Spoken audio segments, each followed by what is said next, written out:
Hello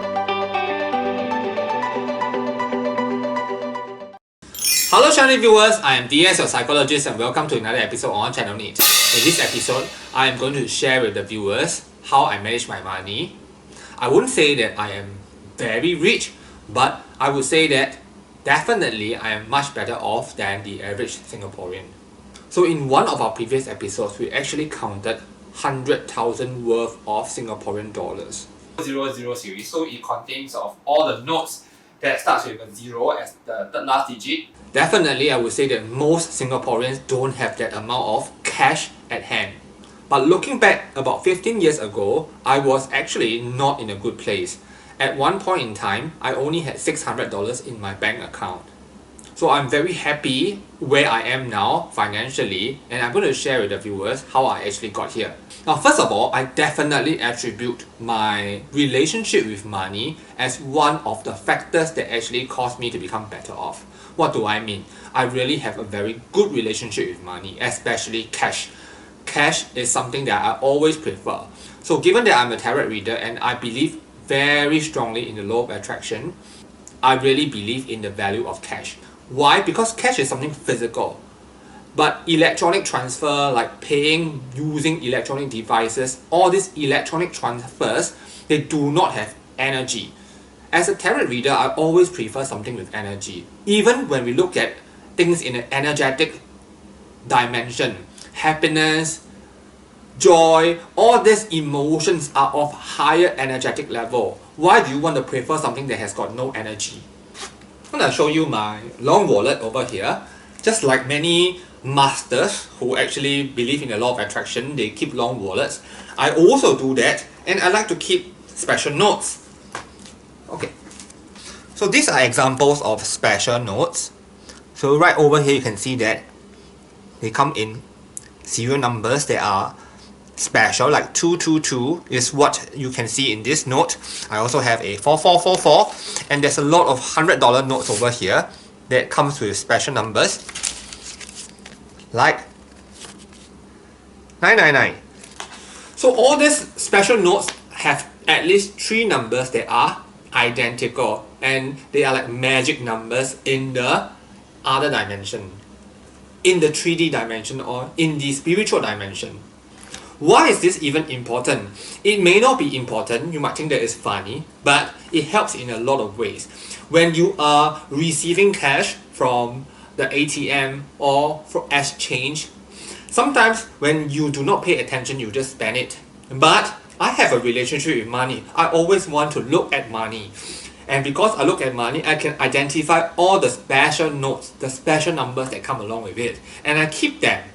So some people think that you must treat money as a tool. Well, other people, they are actually the slaves of money. But for me, money is my friend. We all know that when you give something attention, more of it will come to you. Suppose out of nowhere you just happen to like Turkish stuff, and your brain is always thinking of Turkish stuff, and when you go onto the road, you might be more likely to see Turkish restaurants or maybe even find a Turk. This is not uncommon. So when your mind is focused on looking for special notes or on money, then you'll be more likely to find money. You might be surprised. Every month, I actually find money on the floor, or cash on the floor, or coins on the floor, and I pick them up. It can amount to quite a big amount. Sometimes maybe $100. Imagine picking $100 of money from the floor on the roads.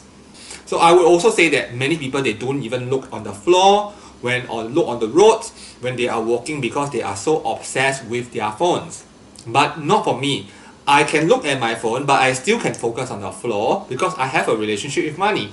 You need to have a relationship with money before you can even think that you're going to become better off in your finances. Because if you love money, money will love you back. Very cliche, but I have gone through it, and I believe that this is very, very true. Next, I'm going to show you what I do. I actually record my finances very dutifully. In Japan, they will call it a kakeibo. Okay, kakeibo is okay. Anyway, again, mine is manually returned. Of course, I could have done it on a spreadsheet, but I refuse to. I always prefer something that has energy, like a book. And I will always do it manually because I want to use a pen. It matters because when you are actively writing, you pay more attention to it, and you will actually become more mindful of your expenditure. Okay, just to show you what I actually document in my record book. So it looks something like that. So this is the common page whereby I document all my daily expenses, my daily expenditure. On the rows and columns, you can actually see different alphabets that actually represents categories. So all these categories are those categories that I have to spend on. I need not spend on, but if I happen to spend on it, I will document and write it into the respective box. F stands for food, G for groceries, L for lottery, M for miscellaneous. Things that are miscellaneous includes anything that I do not spend regularly on, but I have to spend it. For example, a haircut. Sometimes I take 2 months to cut my hair. Sometimes I only take about 1 month before I decide to cut my hair. So it is a variable miscellaneous cost. So having to see a doctor, if it so happens, it will also be under a miscellaneous expenditure. R stands for recreation, T stands for transport. Although I have the column there, or although I have the box there, actually my expenditure on lottery and transport is exceptionally low. It just happens to be a box that is just lying there, but usually it just reflects 0. Okay, just to show you, sometimes I have a lottery winning because I bought lottery. Let's say I bought lottery $8 on this day, and the next day I check the results and I won $32. So it will be reflected as a negative. So depending, for these items, I can also have a negative amount, which means to say I'm actually getting more. So how can you even get more for food? For example, a friend paid for a meal by giving me a $50 note, but the meal only cost $45 and he says keep the change, then it'll be a -5. Why not? If somebody gives you a tip or something like that, just take it.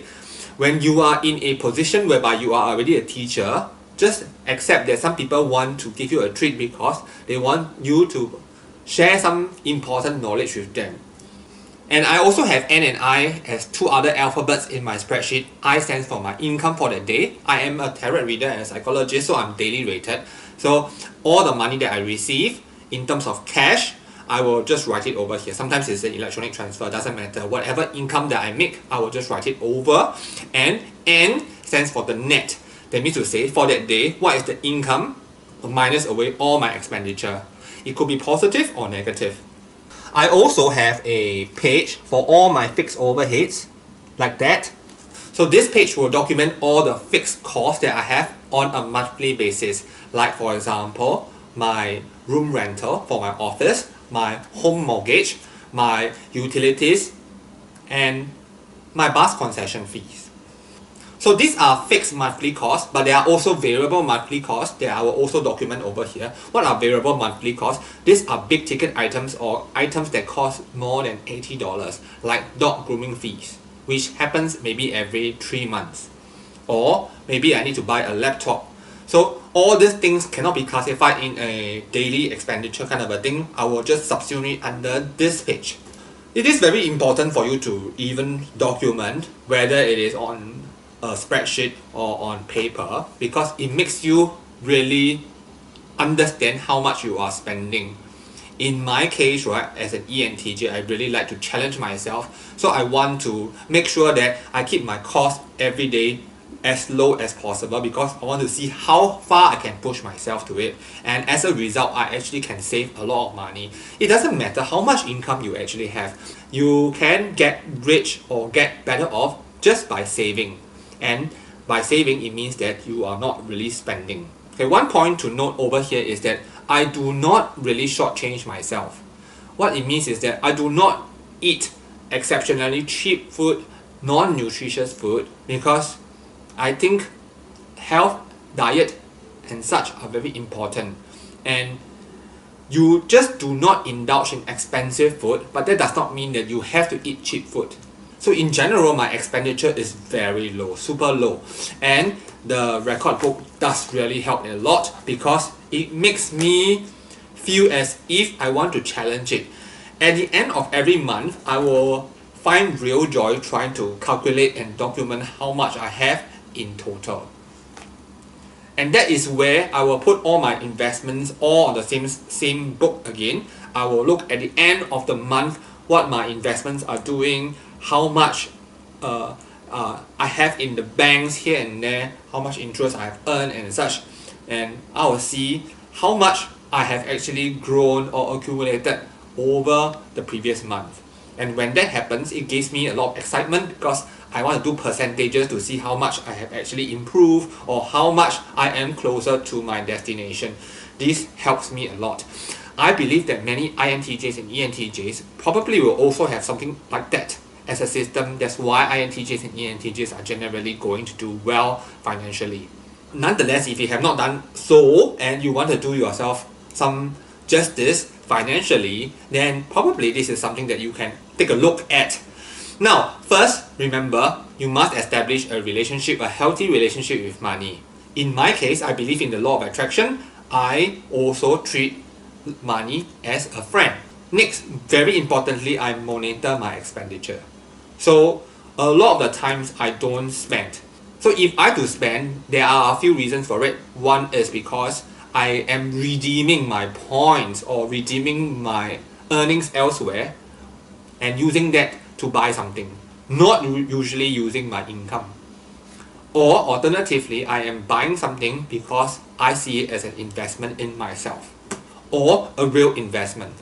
So in other words, I am willing to pay money for an editing software because I know that I will need one for my work. But in my younger days, I have already bought so many goddamn clothes that I don't think that I will need one anymore. So in my wardrobe, I have got at least about 80 pieces of tops, and some of these pieces, right, could be as old as 22 years old. Yes, I still have them in my wardrobe. I don't throw them away, thinking that one day I might wear them, though sometimes unlikely. So probably this is what many YouTubers in their finance video would call frugal living. Okay, I hope that this episode has at least given you some insight into the budgeting habits or the spending habits of a fellow ENTJ, and maybe you can also share how you manage your finances as well. Okay, at Channel NITT we produce a lot of ENTJ, INTJ videos such as this one. If you have enjoyed this video, do give us a like. If you have not already subscribed, do consider subscribing so that we can bring you more INTJ, ENTJ and fun stuff. Okay, I'm going to sign off now and I'll see you in our next episode. Bye bye.